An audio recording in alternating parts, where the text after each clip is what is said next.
Alors, Youssef Chakol, bonjour. Bonjour Hannah, Marhaba bik. Merci d'avoir accepté aujourd'hui d'être parmi nous. le plaisir est pour moi et je vous remercie d'avoir pensé à moi pour animer ce- cet Masterclass. événement, de partager ce masterclass effectivement et de partager mon expérience. Merci. Alors, Youssef Chakol, avant de nous parler de cette belle aventure, je voudrais juste rappeler l'objectif de ce nouveau format de visioconférence qu'on fait de masterclass. Qui a été proposé par le Centre régional d'investissement de Marrakech-Safi et dont l'objectif est de justement faire connaître l'entrepreneur tout autant que l'entreprise, autant la destination que le chemin qui a été parcouru et le tout afin d'inspirer ceux qui nous suivent, j'espère, et créer aussi de nouvelles vocations. Youssef Chakour, notre première question pour vous, ce serait qui est Youssef Chakour? Youssef Chakor est un Marocain âgé de 46 ans bientôt, 45 ans, bientôt 46, papa de 4 enfants, donc avec un écart type très important. Donc mon aîné a 18 ans et la plus jeune a 2 ans. Et mes cadets, ils ont 15 ans et 8 ans. Donc, ingénieur de formation, issu d'une famille moyenne, Farbat, et issu de l'enseignement public marocain.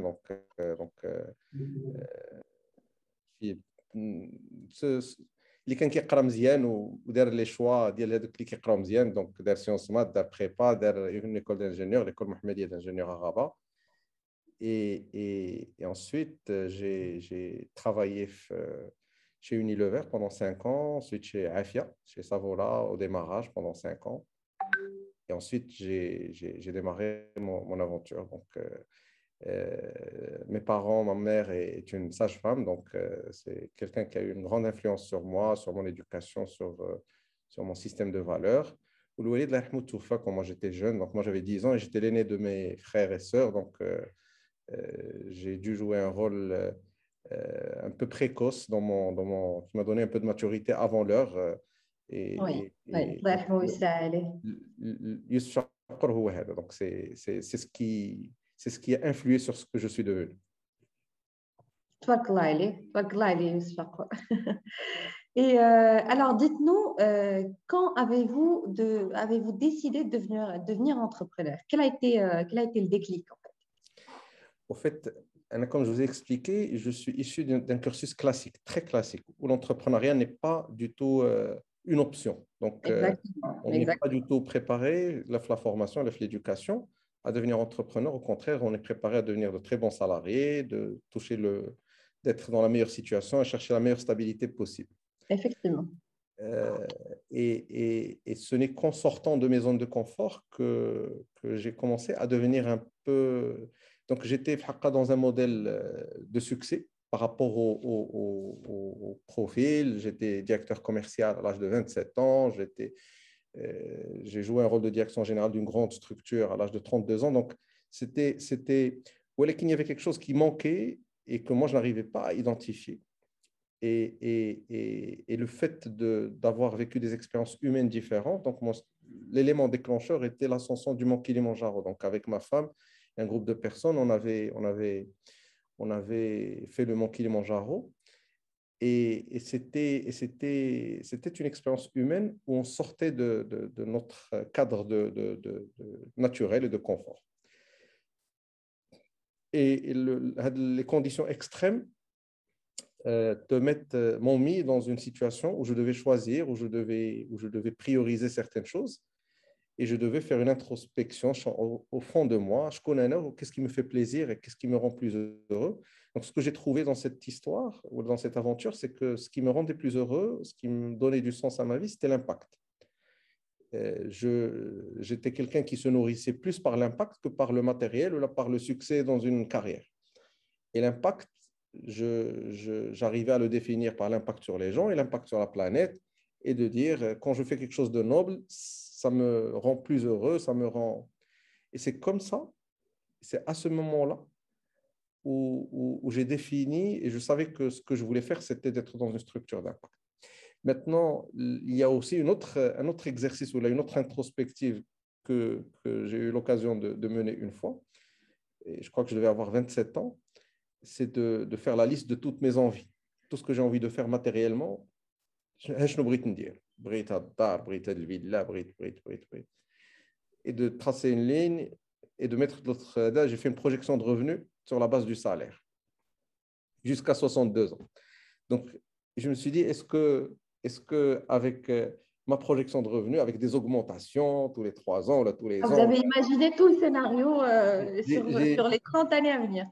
et je me suis rendu compte que ça ne me permettrait pas de financer les ambitions aussi matérielles que j'avais. Ça, c'était un exercice que j'ai fait avant un exercice de l'impact. Et donc, je me suis dit, tiens, donc il y a un problème. Ou bien je dois changer mes rêves, et j'étais trop jeune pour le faire, ou bien il faut penser à changer le modèle de revenu, et auquel cas, imaginer un modèle de revenu différent. Donc, l'inspiration ou l'initiation de l'entrepreneuriat est venue de ces deux événements. Le premier, c'est de se rendre compte que matériellement, en tant que salarié, bien sûr, on a aussi un raisonnement à faire et de se dire, est-ce que ce modèle me permet d'arriver à ça ou pas? Est-ce qu'il y a d'autres modèles? Donc, ça m'a déjà permis de me poser la question, quels sont les autres modèles? Ouais. Et de me rendre compte qu'on peut éventuellement, si on a envie de faire un certain niveau de réussite matérielle, il faut le faire par un modèle différent que celui peut-être du salariat, et peut-être que l'entrepreneuriat allait devenir la solution. Et le modèle d'entrepreneuriat, c'était l'aventure du Kilimanjaro. Donc là, je me suis rendu compte que ce que je voulais faire, c'est de l'entrepreneuriat fort impact social, environnemental et économique. Donc, la combinaison du profit, du bénéfice, mais aussi avec l'impact, c'était très important pour vous. Tant qu'il n'y avait pas d'impact, vous n'étiez peut-être que Ça sans ne me parle impact, pas. oui, ça ne vous parle pas.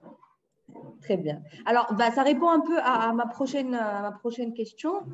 Ça veut dire, j'allais vous poser la question, est-ce qu'on est, on est entrepreneur ou on le devient?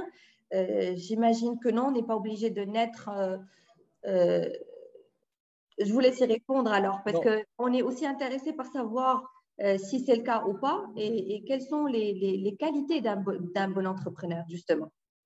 au fait, moi, je ne crois pas qu'on est entrepreneur. Parce que déjà, chaque entrepreneur est unique. Parce que chaque entrepreneur est un chemin unique et qui devrait être étudié dans sa spécificité, parce que c'est très souvent une histoire d'hommes et de femmes.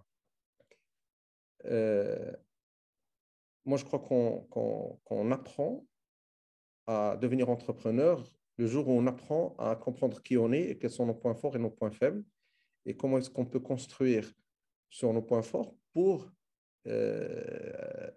devenir entrepreneur. Mais je ne crois pas que le modèle, parce que très souvent, on nous a confondu que celui qui communiquait bien, celui qui parlait bien, ou là, il faut... euh, tout cela,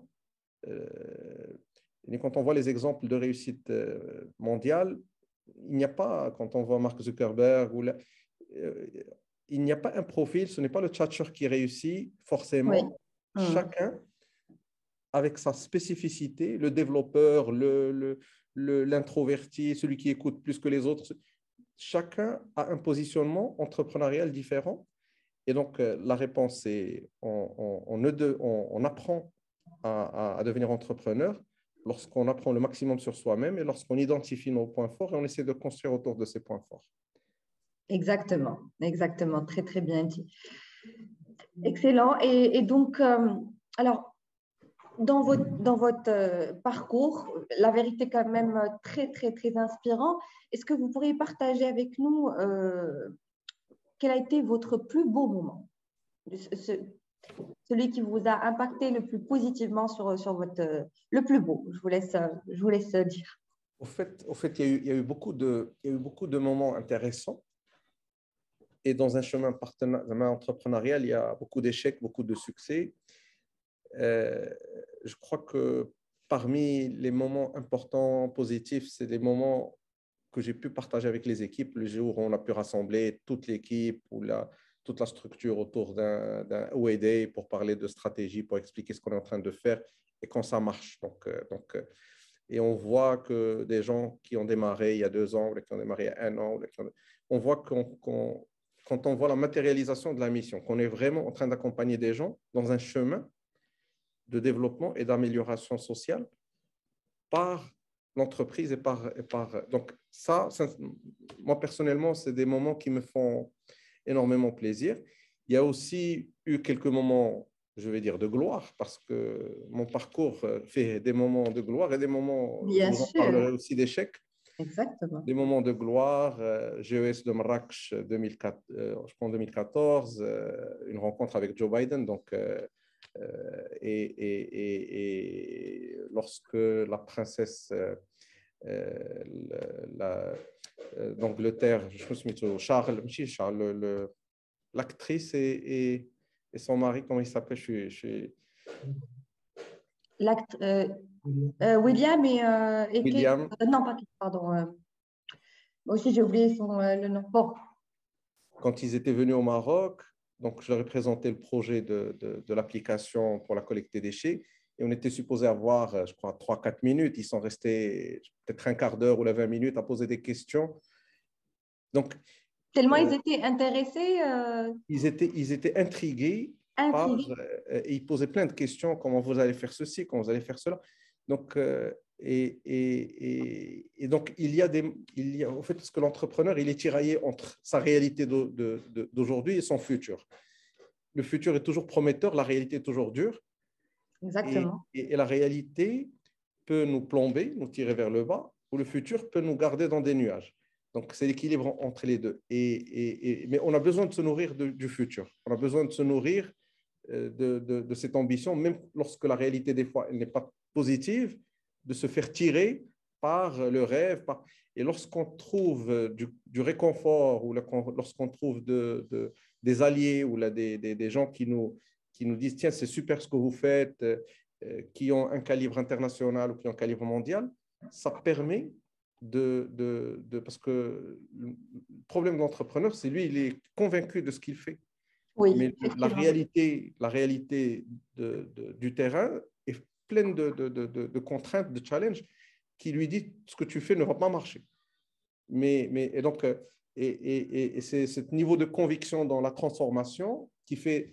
Donc, et ce sont des moments très réconfortants pour un entrepreneur de pouvoir échanger avec des personnalités importantes, d'avoir une sorte de confirmation de potentiel par des pairs, par des gens influents. Ça permet de croire plus et de générer pour l'entrepreneur beaucoup plus d'énergie. Exactement. Donc Exactement. finalement, ce sont deux points. Le premier, c'est tout ce qui touche à l'impact avec l'équipe et de voir que le projet de transformation sociale, il y a une semaine pour le projet de Sowera, par exemple, de Moga Green, on a recruté 5 animatrices, éducatrices environnementales. Je suis parti les voir, je voulais savoir tout sur leur vie privée, je me projette déjà dans une transformation sociale. Je me dis, tiens, si j'ai réussi à transformer Sida, sa situation à une situation meilleure, ça sera vraiment une source de satisfaction importante. Et il y a toutes les reconnaissances qu'on peut avoir par les pairs, par Hada. Et bien sûr, les moments où le business va bien, où la trésorerie va bien, où le PNL va bien, sont aussi des Bien moments sûr. très, très agréables. Très, Quand très ça va mal, agréable. Les ils sont chiffres. très, très désagréables. Grave ça. Bah, Youssef, j'en profite pour vous poser une question qui a été posée par les gens qui nous suivent. Est-ce que vous avez quelqu'un qui vous a inspiré comme entrepreneur? C'est une question. Il y a à peu près 5 ans, il y a à peu près Mhm, 5 ans ou là, 6 ans, parmi mes engagements personnels, yani Youssef Chakor, j'avais identifié deux univers dans lesquels j'allais m'impliquer personnellement. mhm. C'est la promotion de l'entrepreneuriat au Maghreb et c'est la promotion de l'économie circulaire. Donc, les deux sujets اللي كنهضر عليهم واللي كنقول خصني نحاول partager un peu de mon expérience فيهم. Et comme je suis lauréat de l'école Mohammedia, donc on est parti, on a fait un cours d'entrepreneuriat à l'école Mohammedia et une des premières questions qu'on a posées aux gens, Ouais. vous inspire en tant qu'entrepreneur. et toutes les réponses étaient internationales. Zéro réponse locale. Ouais. Ensuite, on a été plus spécifique. On leur a dit, donnez-nous le nom d'entrepreneurs marocains qui vous inspirent. Et ça a été très, très, très, très difficile de sortir un nom. Et les plus valeureux ont sorti Milou Tchèbi, Allah yarhamou. Oui, Et donc, on a un vrai problème d'inspiration pour voilà, l'entrepreneuriat. effectivement. Moi, à titre personnel, je trouve que le chemin parcouru par HPS, par Sehorani est exceptionnel. Mais ma génération n'a pas bénéficié de modèles de construction de valeurs positives et qui ont été mis en valeur. On n'en a pas eu suffisamment. Et donc, je me suis Surtout, ils n'ont inspiré. pas été mis en valeur. Les cas de succès, ça ne manque absolument pas, Certainement. je Et pense, parce dans qu'on notre pays. Mais c'est l'objectif d'ailleurs de ces masterclass. effectivement, l'idée, c'est que on doit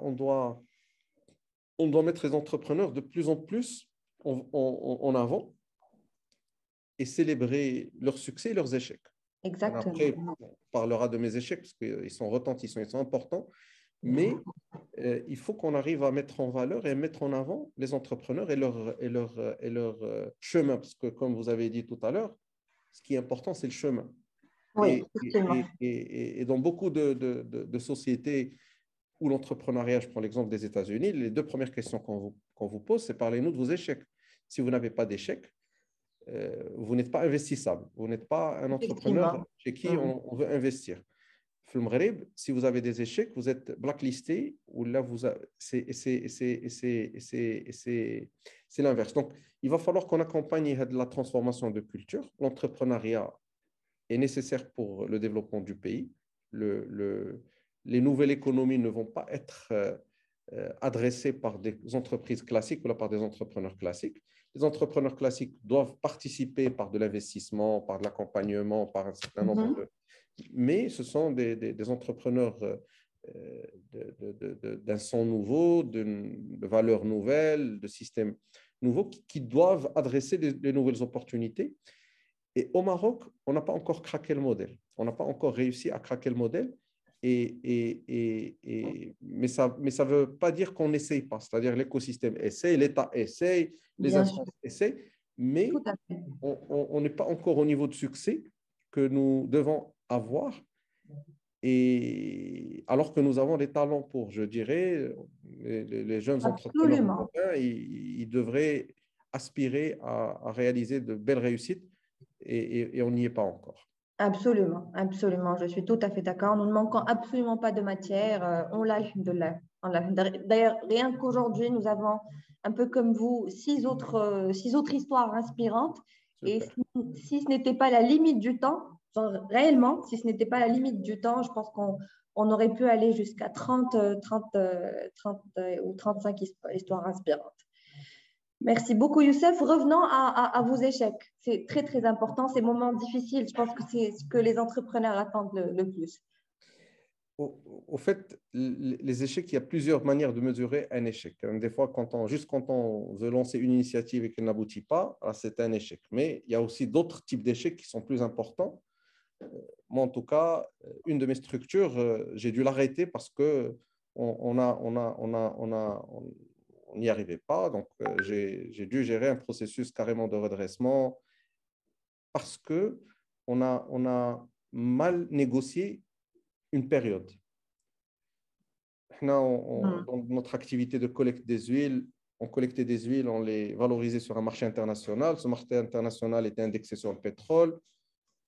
On était dans une logique de croissance, donc on a investi de manière importante. Et lorsque les prix du pétrole ont baissé de manière, on a perdu 30 à 40% de notre prix de vente.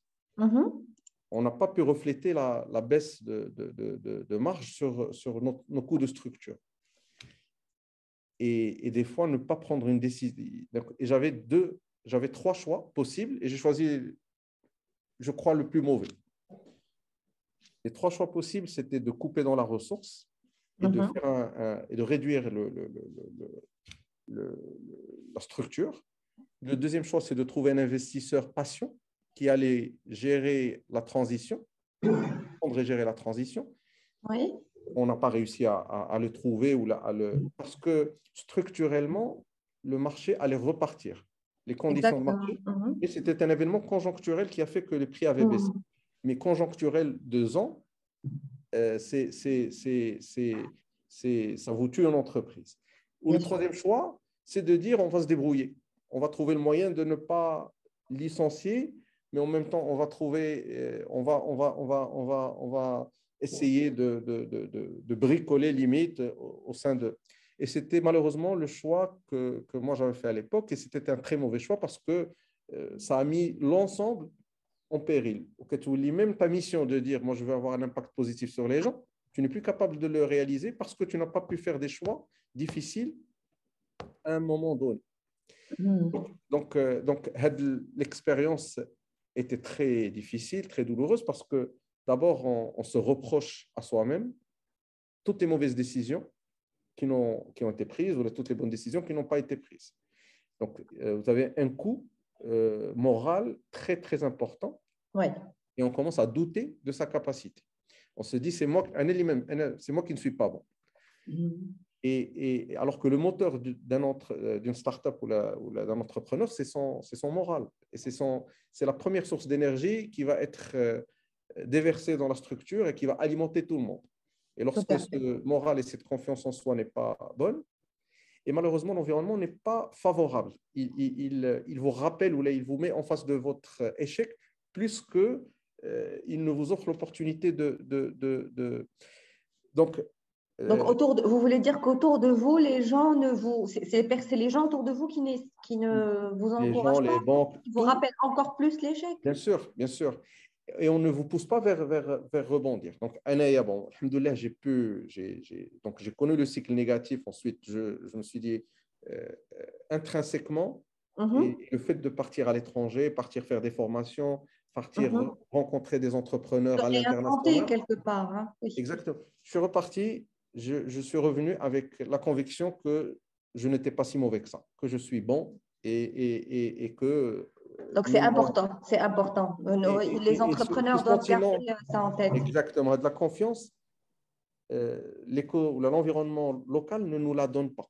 Non. Alors que l'environnement à l'international vous la redonne, vous dit, tu as pris une mauvaise décision, so what? Et alors, il faut repartir. Si vous... Et tout ça, c'est des éléments de culture qui encouragent un système entrepreneurial. Donc, je suis sorti avec les leçons. Et les leçons, dès que j'ai commencé à sortir les leçons, ça y est, les choses sont devenues plus claires. La première, et c'est ce que j'ai envie de partager avec tout le monde, qui ne jamais être entrepreneur, solo-entrepreneur. Jamais. Il ne faut jamais être entrepreneur en monhomme ou en étant tout seul. Il faut toujours avoir au minimum un partenaire. Et c'est une leçon, moi, que j'ai apprise et qui est à l'encontre de la culture locale, Exactement. C'est ce que j'allais vous dire. C'est vraiment. Tout ça, c'est du bullshit. Si on a envie de faire de l'entrepreneuriat innovant, si on a envie de faire de l'entrepreneuriat et de grandir, il faut avoir un très, très bon cofondateur, il faut avoir un très, très bon partenaire. Et c'est essentiel pour la réussite à long terme. Donc, et sans un très, très bon partenaire, on ne va pas très loin, on n'arrive pas à lever des fonds, on ne peut pas mutualiser et on ne résiste pas aux coûts quand les coûts vont être très violents. Donc, le fait d'avoir un partenaire fait que lorsque moi, je ne suis pas bien, lui, il est bien. Lorsque lui, il n'est pas bien, moi, je suis bien. Et ça permet d'avoir des analyses différentes, des décisions différentes. Donc, ma leçon, 1, 2 et 3, c'est ne jamais être solo entrepreneur et toujours de trouver un très bon partenaire. Et d'ailleurs, dans la nouvelle aventure Inveco, on est 2 et ça se passe très, très bien. Et on est différents, complémentaires, avec des fois des visions différentes, mais on n'est pas une seule personne, on est 2 personnes, on avance à une cadence des fois de 1 fois et demie une personne et des fois de 3 fois une personne. 2-3 fois une personne, effectivement. Lorsqu'on est aligné sur des sujets, alors ça avance d'une manière très rapide. Donc, la première leçon est Hadi. La deuxième leçon, c'est qu'il ne faut est une leçon sur le financement. Il ne faut pas avoir des ambitions décalé de ses moyens financiers. Il faut arriver à adapter l'ambition ou adapter les moyens financiers à l'ambition. Il faut que ce soit cohérent, sinon il y a un problème. Quand on a une ambition importante et qu'on tourne dans un... moi, ce que je me suis retrouvé, les ambitions que je portais étaient très importantes et avaient besoin d'une levée d'argent très importante. On parle de peut-être 10 millions de dollars sur 3 ans, là, sur 4 ans. OK. Lorsqu'on est dans un marché où l'écosystème marocain, l'IFLAM, par année, tout l'écosystème lève 3 millions de dollars sur le VC. Donc il y a un problème. Donc, il faut partir ailleurs. Il faut partir peut-être à Dubaï ou là, à Paris ou là, à Londres. Ou là. Il faut partir dans des écosystèmes où on lève plusieurs milliards de dollars par mois ou là, par an. Donc, on ne peut pas être... On peut faire le homicide. Le Maroc peut être le pilote. Donc, de créer des modèles où le Maroc n'est pas l'unique marché. Et ça permet très rapidement de penser à l'international, surtout pour des projets innovants, surtout pour des projets à l'international. Et tous les entrepreneurs qui ont la capacité de développer des produits qui ne sont pas uniquement au marché marocain doivent, dès la conception, penser comment je vais m'internationaliser, comment je vais me connecter au système de financement à l'international. Donc, et dans cette nouvelle aventure, bien sûr, on s'est posé cette question, on a pu apporter dans notre organisation un système. Et donc, ça permet de... Donc, les deux plus grandes leçons, c'est pas de solo entrepreneur, plus jamais. Pas il faut adapter le financement à l'ambition. Et troisièmement, un très bon financier. Ça, c'est ce que je recommande à tout le monde. L'investissement dans une ressource financière qui gère, lorsque le business se lance, est très important. Une gestion saine financière permet de verrouiller, de sécuriser et d'atténuer les risques.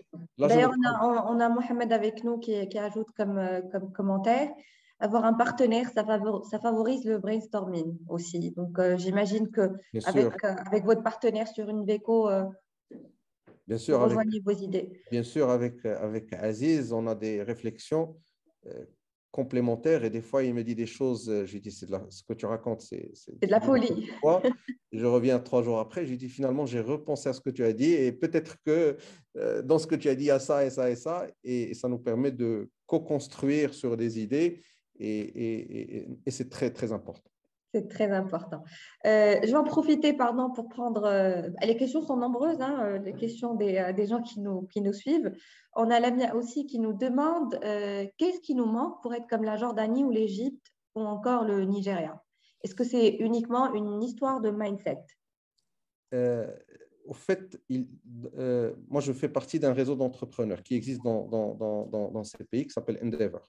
Et donc, je connais très bien l'écosystème jordanien, je connais très bien l'écosystème libanais, turc, des Émirats, moyennement celui du Nigeria. Mais au fait, les écosystèmes ont besoin d'un certain nombre de prérequis. Le premier, c'est un exercice statistique ou la mathématique, c'est un exercice quantitatif. Quand on veut créer un écosystème, il faut accepter de nourrir plusieurs germes parce qu'on ne sait pas laquelle va réussir. Si je ne nourris que 5 startups, c'est sûr que je ne vais pas réussir. Si je nourris 1000, c'est sûr que je vais réussir. Oui. Donc, c'est un exercice statistique. Et ces écosystèmes sont confortables avec l'échec. Parce qu'encore une fois, c'est notre relation à l'échec qui oui, mais je ne peux pas prendre l'argent de l'État ou l'argent d'Hada et le mettre et échouer sur 60. Oui, mais si j'échoue sur 60, peut-être j'aurai 40 qui vont réussir. Il faut les 40, il y en a 10 qui vont faire de super réussites. Donc ça, c'est le premier. Le deuxième point, c'est l'implication de ceux qui ont déjà réussi. Dans tous ces pays, il y a des personnalités iconiques de l'entrepreneuriat. Au Nigeria, Tony Emolelu, qui a sa fondation sur l'entrepreneuriat. En Jordanie, on a Fadi Randor, qui Monsieur Aramex, qui a créé, fondé, listé Aramex Nasdaq et qui a tout vendu pour remettre son argent et ses gains dans l'écosystème entrepreneurial et il est en train de prouver que investir dans cet écosystème lui a rapporté plus que ne serait-ce que les deals sur Careem ou là sur certaines startups de la région qui ont super bien réussi. Et grâce à ses investissements, grâce à son accompagnement, donc il faut d'abord déverrouiller et donner envie aux talents de venir entreprendre. Il faut un système financier qui est très flexible, très fluide, qui accepte l'échec. Il faut un système d'accompagnement. Oui. Et il faut sortir de l'écosystème vers un écosystème. Aujourd'hui, on a un écosystème au Maghreb parce que chacun veut faire ce qu'il veut faire pour lui. Le nombre d'initiatives est important, mais ne sont pas suffisamment liées, ne sont pas suffisamment co-constructives Exactement. et l'événementiel a pris le pas sur le contenu. Donc, on veut faire de l'image rapidement, alors que c'est un travail de longue haleine. Il faut souffrir pour réussir l'entrepreneuriat. Les écosystèmes ne se construisent pas facilement. Ce qui est rassurant, c'est qu'au Maroc, nous avons les talents. Ça me ramène d'ailleurs à une autre question. Justement, vous en parlez à l'instant. Donc, je vous la pose clairement. Est-il facile aujourd'hui d'être entrepreneur? Est-ce que le Maroc offre de bonnes conditions pour réussir? Ça nous ramène bien sûr à ce que vous venez de dire, mais je suis certaine qu'il y a aussi du positif, Bien c'est-à-dire… sûr, je vais vous répondre de deux manières différentes. Et les deux sont vraies et authentiques. Si je compare par rapport à il y a 10 ans, les conditions sont largement meilleures. Mais si je tout compare à fait. par rapport à ce qui se fait de mieux au monde, ou même en Afrique, on est encore loin. Oui. C'est là où c'est difficile, parce qu'on part Au fait, le Maroc a raté une vague, parce qu'on a été quand même, on a organisé le GES en 2014. Oui. Et les engagements qui ont été pris par tout l'écosystème, peut-être que les parties prenantes ne comprenaient pas ce que c'est que de construire un écosystème entrepreneurial. Et les gens croyaient qu'il fallait organiser des hackathons et faire des événements. Et un écosystème entrepreneurial peut devenir une plateforme de croissance économique sans limite. Et des pays comme le Chili, des pays comme la Jordanie, comme a dit la dame dans la question, des pays comme Singapour aujourd'hui, qui a même changé sa sacro-sainte réglementation sur l'immigration pour pouvoir attirer les talents. Oui. Pour pouvoir attirer. Donc, lorsque un pays veut se positionner sur l'échiquier mondial ou l'échiquier continental de l'entrepreneuriat innovant, il y a des prérequis qui ne sont pas encore réunis ou là qui se réunissent au Maroc l'un après l'autre et 3 ans après, on aura le troisième pilier, alors que c'est comme une table, il faut que les 4 piliers soient en même temps et qu'on dépose la table Exactement. et ça tient, et accepter un niveau d'échec, accepter et faire tourner, alimenter tout ça pour avoir la certitude que de cette dynamique va rejaillir quelques startups qui vont couvrir pour tout le reste. Aujourd'hui, quand vous voyez, encore une fois, je reviens, l'Émirat, l'exemple de Careem ou l'exemple de la startup qui a été rachetée par Amazon, les plus-values ont couvert tous les autres, les plus-values sont exceptionnelles. Et nous, on n'est pas dans le radar de cet écosystème financier, on n'est pas encore dans ce radar. Et aujourd'hui, quand on va pitcher à l'international, on dit on est une startup basée au Maroc et on veut lever des fonds. Oui, je vois. Si vous étiez à Dubaï, si vous étiez à Paris, si vous étiez… Donc, et ça, c'est quelque chose qu'il faut qu'on règle et ça se règle par d'abord la première couche d'investissement local et la première couche de stimulation de l'écosystème en local et donner envie aux talents, des gens qui sont dans les multinationales, dans des grandes boîtes, dans des administrations, de devenir entrepreneurs pour alimenter cet écosystème. Effectivement.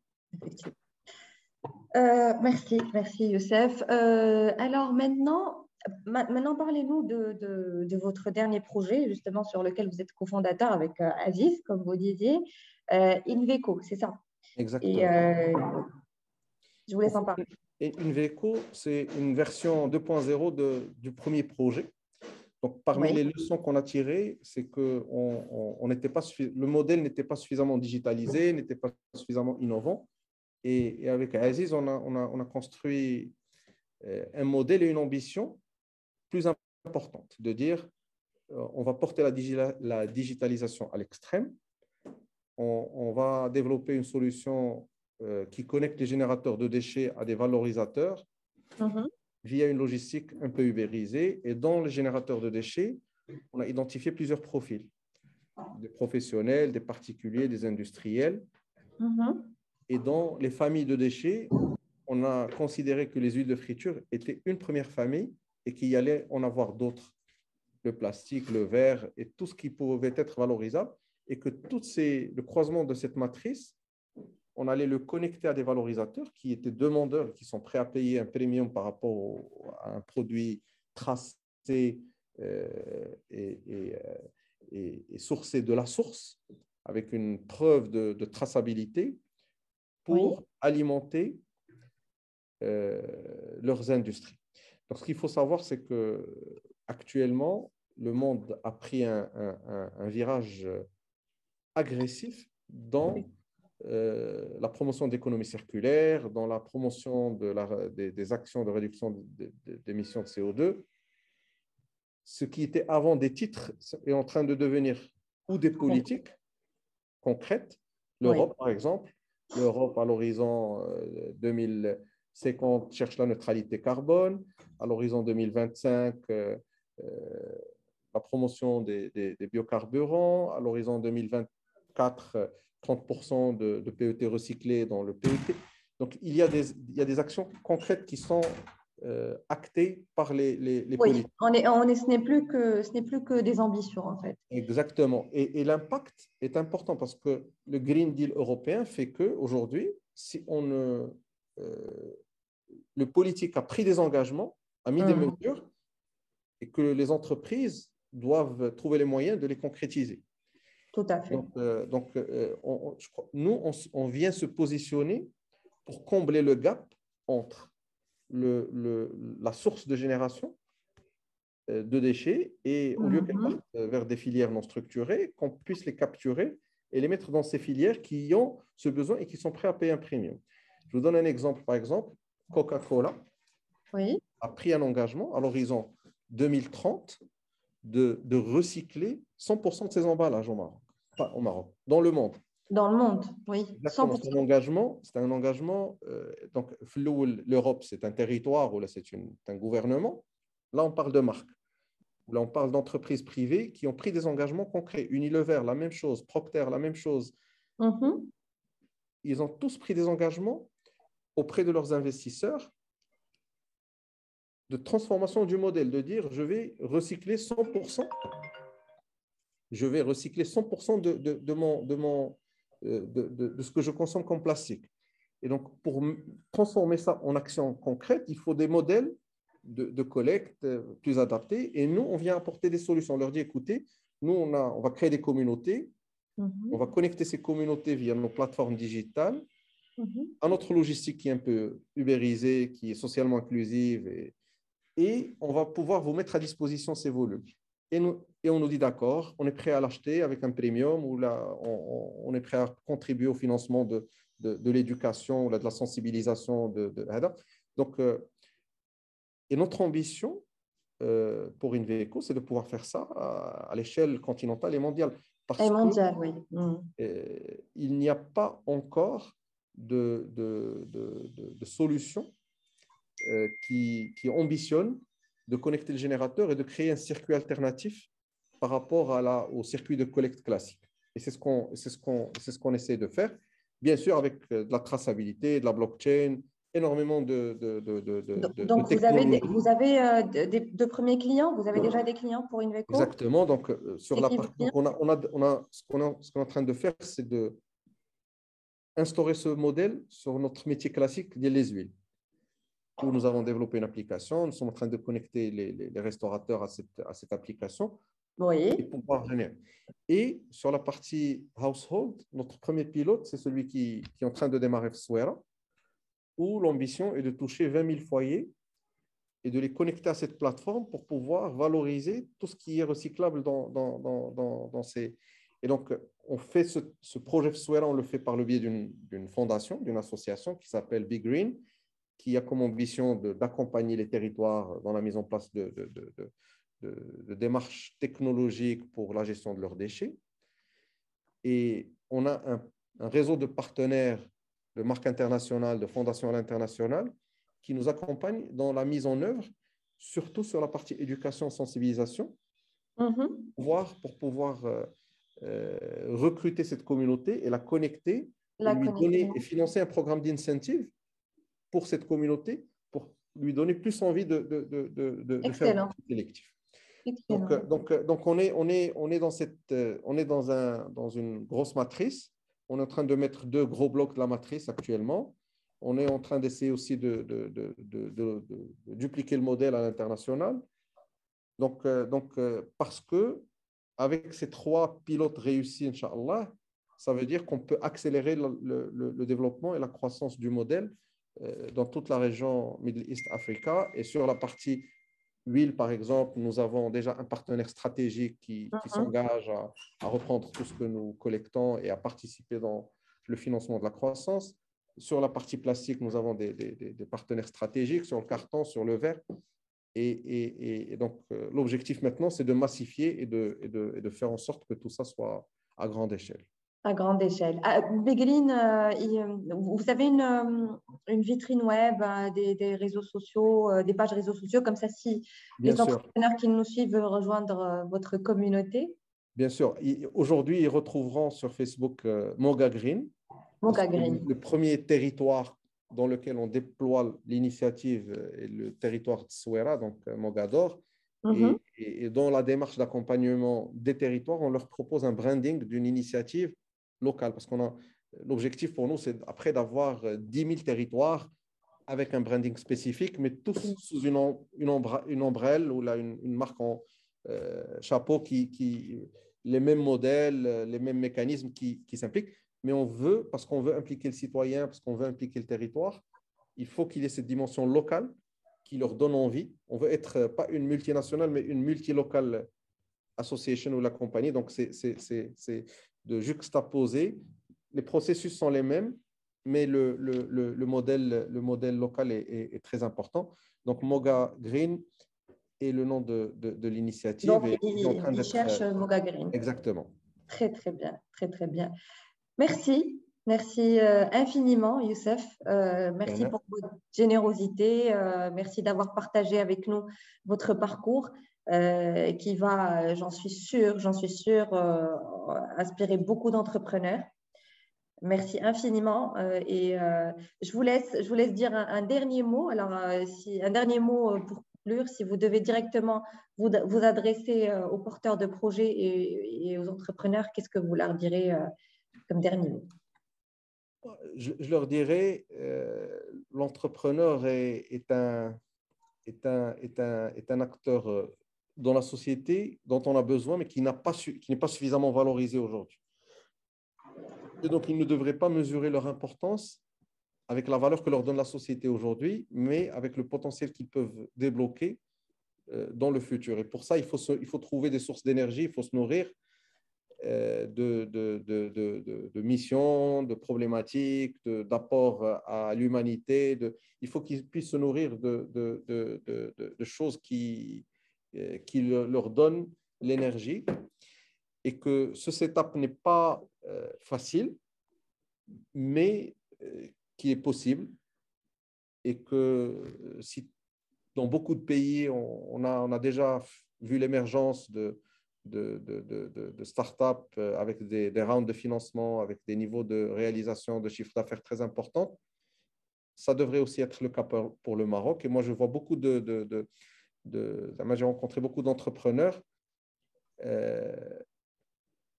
Il faut relever le seuil des ambitions. On doit rêver plus, on doit ambitionner plus. il faut relever le niveau de l'exécution parce qu'il faut aussi être capable d'exécuter à la bonne, au bon standard. Et surtout, il ne faut pas abandonner, il faut pas se laisser driver par la moyenne locale parce que la moyenne locale n'est pas encore bonne. On gagnerait à la tirer vers le haut.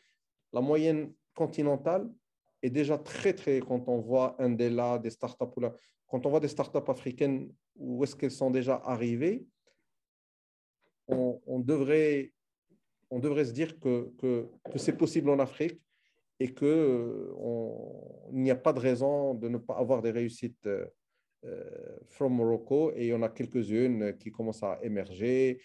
On a quelques startups qui ont été acceptées dans Y Combinator aux États-Unis, donc qui est un signe quand même précurseur. Peut-être les Égyptiens les ont eu il y a 5 ou 7 ans. Aujourd'hui, on commence à avoir les nôtres. Ce n'est pas grave. Mais on est un peu en retard, mais ce retard n'est pas insurmontable. Mais pour les start-upers, il faut juste se concentrer sur la problématique qu'ils sont en train de résoudre, trouver leurs premiers clients, identifier les sources de financement et créer un modèle de succès, même à petite échelle, pour pouvoir après le dupliquer. Excellent, excellent. Youssef Chakol, merci, merci du fond du cœur. Merci beaucoup. Nous vous souhaitons beaucoup de réussite, Inch'Allah, et beaucoup de succès encore et encore. Et je vous dis à très bientôt. Inch'Allah. Merci, Hana. Merci. Au revoir. Merci, Youssef. Au revoir.